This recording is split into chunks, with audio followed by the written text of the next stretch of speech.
こちらがヤゴジャン機の生地のすべての材料です。ちなみに今室温が 27.5 度ぐらいあります。少し高いです。ですのでこねてる間に生地の温度が上がってしまうので、本日は小麦粉、卵、牛乳、バター、すべての材料を冷やした状態でこね上げていきます。まず最初にこちらお塩はボウルに入れます。こちらお砂糖、冷蔵庫であらかじめ冷やしておいた小麦粉、こちらのバターは後ほど使うので冷蔵庫に入れておいてください。こちらは生イーストです。最初にこの中に牛乳少しだけ入れます。そしてこの生イーストが牛乳の中で滑らかに溶けるまで混ぜます。均一に合わさったら牛乳全部と卵黄をこの中に加えていきます。はい、そして混ぜます。こちらがしっかり混ざったら小麦粉の中に入れていきます。はい、そして混ぜます。ここである程度生地がまとまったら手でこねていきます。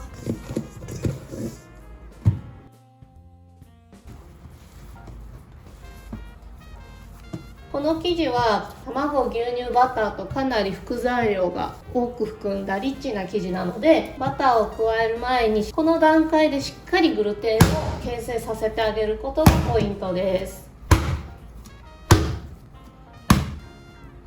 はい、このぐらいある程度生地が台から離れるようになりました。そしたら次はバターを入れていきます。こちらは冷蔵庫から出したばかりのバターです。バター今ちょっと硬くて生地にそのまま入れると混ざりにくいので、綿棒で少し叩きます。綿棒で叩くことによって冷たさをキープしたままバターを柔らかくすることができます。そしたらバターの4分の1程度をまず生地に入れます。残りのバターはまた冷蔵庫に入れてください。バターを生地で包みながら練り込んでいく感じです。バターを最初に入れない理由はバターが溶け出してしまうのを防ぐというのと、バターを入れると生地のグルテンの形成がされにくくなってしまうからです。バターに直接触らないように生地にすり込んでいく感じです。バターが生地にきれいに入り込んだら残り半分のバターを入れていきます。はい、バターを練り込んでいきます。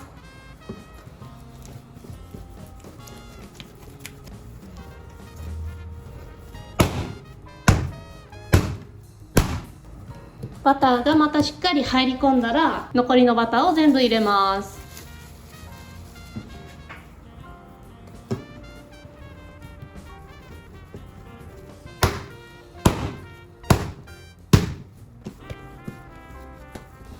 はい、生地にバターがしっかり混ざり込んだら今度はさらにこね上げていきます。ちなみに生地のこね上げ具合なんですけど、生地をこうやってビヨーンって引っ張ってみます。薄く伸ばそうとするとブチブチブチって切れます。これだとまだグルテンの形成が足りません。なのでさらに練ってグルテンの形成を強化させていきます。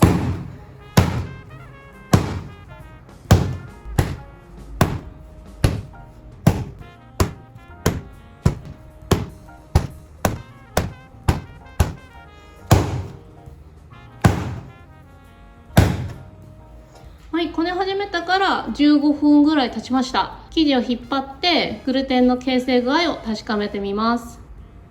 このぐらい指の腹が透けるぐらいまで引っ張ってもちぎれなくなりました。そしたらこね上げ完了です。このまま生地が2倍ぐらいのサイズになるまで約1時間から1時間以上発酵させます。はい、こちらが本日使用するヤゴディです。英語だとワイルドブルーベリー。こちらに 160g、こちらに 80g のヤゴディを用意しました。このお鍋に用意したヤゴディの中にお砂糖を加えます。お砂糖を加えたヤゴディを火にかけてジャムにしていきます。こちらはそのまま取っておきます。最初は弱火にかけます。なぜならお砂糖が溶けていないので、強い火でやるとキャラメルになってしまう可能性があります。ヤゴディから水分がにじみ出てきたら火を少し強くして大丈夫です。ある程度しっかり水分を飛ばして固めのジャムに仕上げます。ジャムは冷えた時にこのぐらいの硬さになるようにしてください。これからヤゴジャンキーのトッピングのクランブルを作っていきます。こちら小麦粉をボウルにふるい入れてください。その中に粉糖、こちらは1センチ角ぐらいに切って冷凍庫で15分ぐらい冷やしておいたバターです。これも加えます。そしたらこちらカードなどを使ってこのバターを粉の中で細かく刻んでいきます。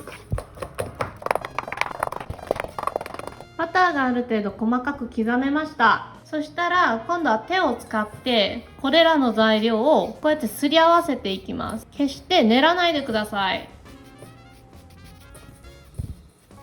だんだんこのように粉状になってきます。ですがもう少しすり合わせてもう少しだけ大きいボールを作っていく感じですね。このように大小さまざまなボール状になれば OK です。そしたらこちらを冷蔵庫で冷やしておきます。これワイルドブルーベリー、ポーランドではヤゴディって言います。こちらのヤゴディはブルーベリーよりも色が濃くて小粒で味も濃くて酸味も強めです。こちらは市場じゃないとほとんど手に入れることができません。市場に行くと1リットル分ぐらいの瓶にもさって入ってだいたい 500g ぐらいなんですけど、その1瓶単位で売ってるって感じです。今日買ったヤゴディは11ズウォティでした。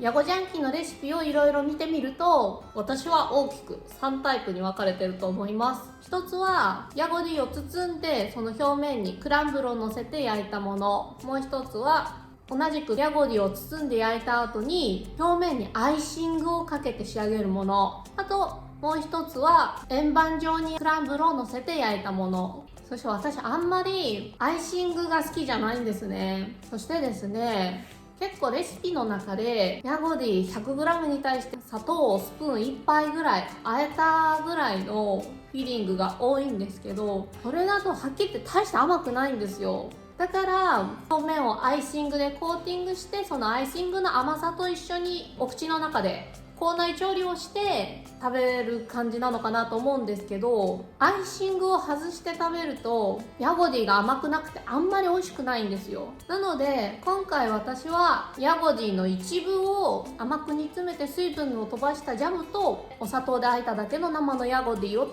包んでフィリングをより甘くしていきたいと思います。生地がこちら2倍ほどの大きさに発酵しました。今回は約90分発酵に時間がかかりました。この生地が適正に発酵しているかどうかを見分ける方法をお教えします。指に第2関節ぐらいまで小麦粉つけますね。そしたらこの生地の真ん中にブスッと穴を開けます。そしてそのまま穴が開いたまんま戻らなければ適正に発酵されていますし、穴がすぐに塞がってしまうようだったらまだ発酵が足りません。そしてこの生地が指を刺した瞬間シュワって縮んでしまうようだったらそれは発酵のしすぎです。過発酵にならないようにだけは気をつけてください。そしたら生地を取り出します。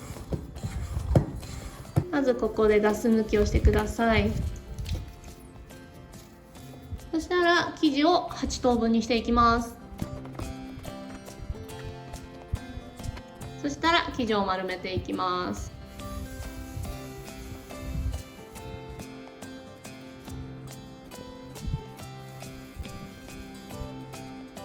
生地が丸め終わったらケースなどをかぶせて乾かないようにしてこのまま15分ベンチタイムです。ベンチタイムが終わったのでこれから生地を成形していきます。その前にこちらの残りの 160g のヤゴディにこちら 40g のお砂糖をまぶしていきます。そしたら生地を丸く伸ばしていきます。生地の表面きれいな方が下に来るようにしてください。だいたい直径12センチぐらいの丸に伸ばします。そしたら最初にこちらのジャムを塗っていきます。その上にお砂糖をまぶした生のヤゴディをのせて、でここで気をつけてほしいのがこの縁にジャムや砂糖がくっつかないようにしてください。ここにくっついちゃうと生地がきちんと閉じなくなっちゃいます。そしたら生地を折り返して閉じ目を閉じていきます。ここをしっかりと閉じてください。閉じが甘いと中身のフィリングが出てきてしまうんですね。閉じ目を下にして天板にのせていきます。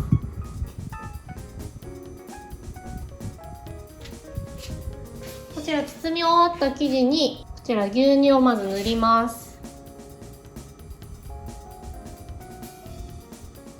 この牛乳は乾燥防止の役割を果たすのと、後でもう一度牛乳を塗りますが、牛乳を2度塗りして焼くことによって焼き色が綺麗に仕上がるんですね。この生地が乾かないようにして 1.5 倍ぐらいのサイズになるまで発酵させます。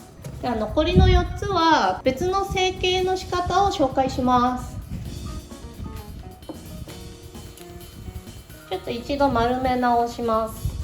きちんとガスを抜いたら丸く伸ばしていきます。ある程度丸く伸びたら少し手に粉つけて中央をくぼませます。あんまりたくさん粉はつけすぎないでください。はい、そしたら天板の上にのせます。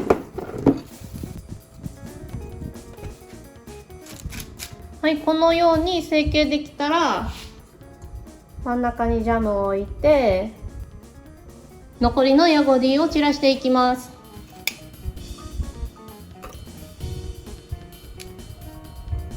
ヤゴディを少し押した方がいいです。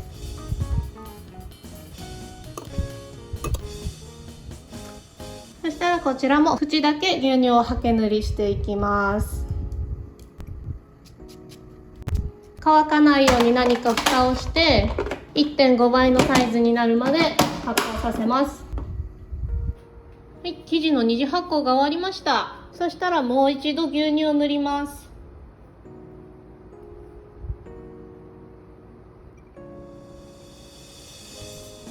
そして表面にクランブルをトッピングしていきます。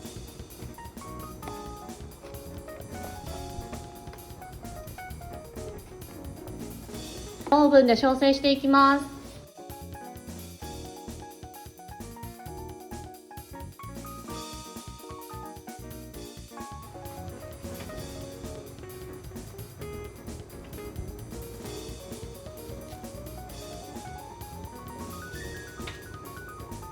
ヤゴジャンキです。いただきます。生地がふわふわです。そしてすごくバターの風味が効いてて全然パサパサしてないです。フィリングは甘いんですけどその中にしっかり酸味もあって本当にこれはヤゴディじゃないとこの自然な酸味が出せないと思います。本当に美味しい。